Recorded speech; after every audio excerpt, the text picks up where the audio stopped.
Bonjour, c'est Smartful. Aujourd'hui, on va pas parler de code, mais on va quand même parler d'informatique. On va parler de documents, de transfert de documents, et comme vous le voyez sur la slide, de transfert de documents texte.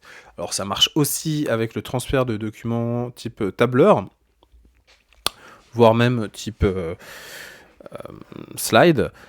Ouais, on va rester sur ces trois types de documents, mais voilà, le plus important, le plus impactant, c'est le transfert de documents de type texte. Donc, je vais vous situer le contexte. Ça arrive souvent en fait que un client, un recruteur ou n'importe quelle autre personne dans le monde professionnel vous transfère, vous donne en fait un document texte de type Word que vous devez modifier. Donc par exemple, je vais vous donner un exemple que moi j'ai vécu ou même que des entreprises même peuvent vivre. Bon, déjà le premier exemple, type, il y a un recruteur qui vous donc type SS2I ou ESN, hein, entreprise de services numériques, qui vous donne un template de CV à faire parce qu'ils ont un template typique et ils vous donnent un Word. Bon, sauf que vous n'avez pas Word sur votre machine et donc vous êtes embêté parce que quand vous l'ouvrez avec LibreOffice, et bah ça casse tout le formatage. Et donc vous êtes un peu embêté parce qu'il vous faut Word pour ne pas casser le formatage et envoyer correctement le fichier texte. Ça c'est embêtant.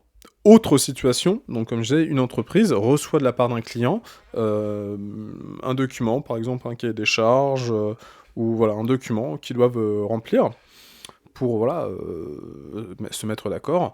Le problème, c'est que pareil, ils envoient un Word, et donc ils sont obligés d'avoir Word. Alors pour une entreprise, c'est un peu moins grave, parce que généralement une entreprise a des moyens, mais ça c'est généralement, si vous êtes une petite entreprise, c'est un peu embêtant. Pour qu'on puisse voir le problème, vous allez me dire, mais attends, Word, parce que ça c'est souvent ce qui m'arrive, ce que j'ai vécu, et donc ce que forcément vous pouvez vivre aussi, les personnes vont dire, attends, Word c'est un standard, tout le monde devrait se mettre à Word, hein, faut pas... donc voilà, mettez-vous à Word, tout le monde connaît Word, et effectivement c'est le plus connu, mais c'est la marque la plus connue, sauf que le standard, c'est pas Word. C'est parce que c'est un format propriétaire, un .docx, ou .doc si c'est d'ancienne version de Word, mais généralement, hein, ça fait quand même depuis un peu plus de 10 ans que c'est du docx. C'est un format propriétaire. Donc c'est un format propriétaire. Quand on transfère des documents, qui doivent être changés, c'est mieux de le faire sur un format où tout le monde va pouvoir changer le document et donc où il ne faut pas acheter un logiciel spécifique pour pouvoir avoir ce format, lire et modifier correctement le format propriétaire. Donc, être sur un format ODT, donc ODT ça veut dire Open Document Text, donc comme par exemple LibreOffice le fait, ou OpenOffice. Mais OpenOffice, ça fait un peu moins de 10 ans qu'ils ont arrêté, donc maintenant c'est LibreOffice qui fait une suite de bureautique open source. Alors vous allez me dire, normalement, pourquoi il y a le cloud, il y a Google Text ou Office 365. Bon, effectivement, avec le cloud, on va surtout dire avec Google Text, hein, c'est simple, hein, on partage un Google Text, il n'y a même pas besoin, parce que Office 365, faut payer, Google c'est gratuit, donc on peut le faire avec des Google Text facilement. Effectivement, ouais, voilà, c'est ce qu'il y a de mieux, il y a le cloud. Par contre, voilà, ça reste quand même une entreprise qui est derrière, Google, et si demain ils disent, tiens, non, faut payer pour accéder en fait à la suite Google, et la problématique perdurera en fait. Aujourd'hui, effectivement, il y a Google et c'est la solution que la majorité des gens font, donc on peut le dire. Alors par exemple, un CV qui est structuré d'une certaine manière, on peut dire non, écoutez, c'est payant, faites-le sur Google. Bon, ça c'est la première solution, hein, mais l'autre solution, c'est effectivement de dire, non, attendez, le standard libre, le standard de partage d'un document, c'est du .dt, donc prenez LibreOffice, c'est gratuit. Moi, je vais pas payer, et je vais vous montrer les prix. On n'est pas, alors là, c'est 365, mais la suite Office, hein, donc il y a Word, Excel, PowerPoint et OneNote, on est à 150 €, hein, donc voilà, c'est pas une petite dépense, en tout cas pour en particulier, à moins d'être très riche, peut-être que vous êtes très riche, peut-être que vous dites, attends, 150 €, mais attends, oulala, moi je dépense ça comme ça, c'est pas un problème. Peut-être, Mais en tout cas, bah, pour moi, ouais, c'est une grande somme, hein.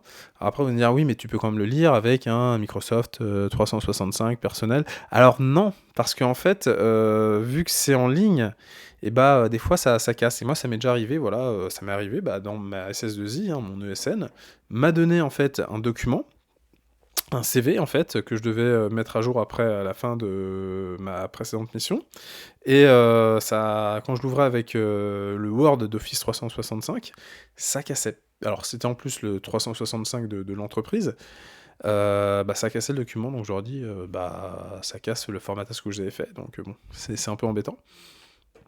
Donc ils l'ont fait, eux de leur côté. Alors peut-être qu'il fallait garder le Word de bureautique ou peut-être que en passant d'une version à l'autre, ça cassait le je sais pas.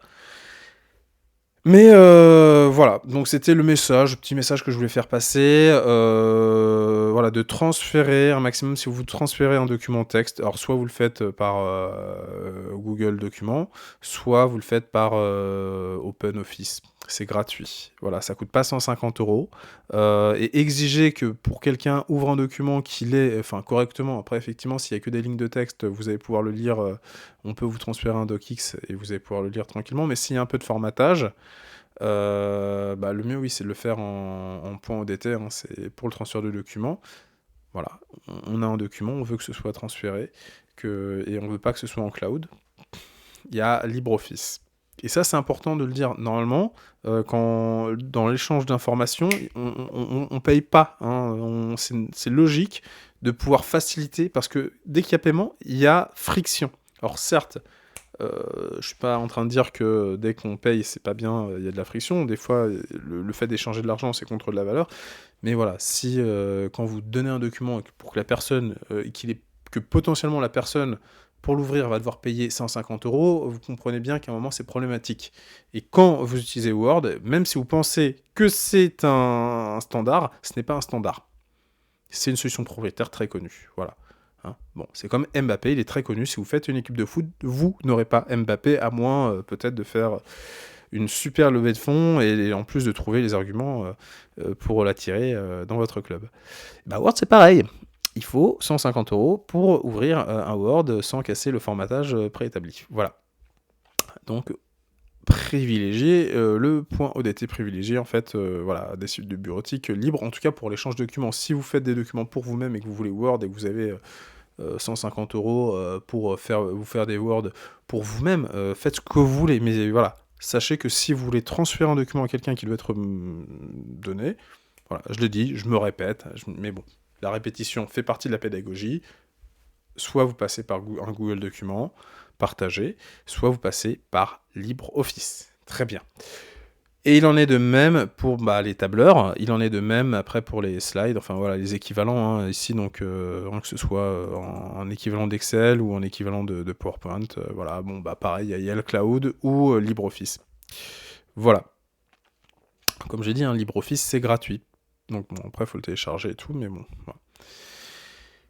Sur ce, je vous souhaite une excellente journée. C'était voilà, un petit message comme ça que je voulais partager, qui me semble important parce que, ouais, enfin, il y a beaucoup. Alors, comme je disais, 150 €, on va voir au niveau entreprise, pour les entreprises. Tac, alors, la suite Office, Microsoft, ah oui, on est par mois. Alors, vous avez vu, pour les entreprises, hein, c'est quand même moins cher. On est à basique pour un utilisateur, a priori. On est un utilisateur, voilà, on est à 4,20 € hors taxe. Par mois, on a Word, Excel. Donc effectivement, pour des entreprises, c'est bon. Moi, ils m'ont pas payé ça. Il y a le problème du 365. Ah oui, mais ça c'est Office 365, donc on l'a pas sur. Oui, donc si, moi j'ai un accès à 365, c'est-à-dire qu'ils payent ça pour moi. Bon. Bon, mais ça casse quand même ce qui vient de Word. Donc bon, ils sont pas, c'est pas tip top. Ouais, c'est moi personnellement, si je crée une entreprise et que j'avais besoin en fait d'une solution de bureautique, je préférerais Google G Suite. Voilà, je pense que j'achèterais Google G Suite. Je sais pas combien ça coûte, mais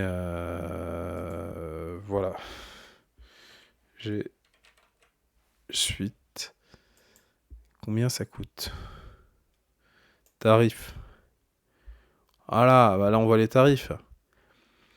Vous voyez, le starter, on est à 4. Ouais, c'est similaire, hein. C'est même un peu moins cher. Voilà, moi je préférerais ça en fait.